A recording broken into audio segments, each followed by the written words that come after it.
Özbek beyдің елге белгілі болған кез екен. Бізде бір бала үшін дауласып екі әйел алдына келіпті.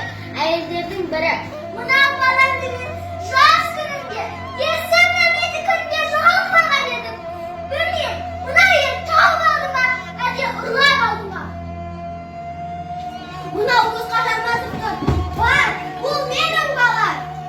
Мен бүгін бұны баламды тауып тартып алдым. Бірақ мына әйел өз баламды бермей тұр.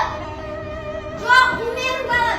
Ендеше жүр биядаға барып, әзірліктің шешімін сұрайық. Ей, бұл не шу? Біреуін баланы жоғалтып алғансыңдар, біреуін баланы тауып алғансыңдар. Оған куә бар ма? Дәлел бар ма? Ата, онда сіз бізге осының шешімін айтыңыз. Қазбек екі әйелді мұқият тыңдайды. Сосын ойланып отырып қалады сәлден кейін. Мұнда мен сендерге мынау адаспанмен баланы қақ бөліп берейін.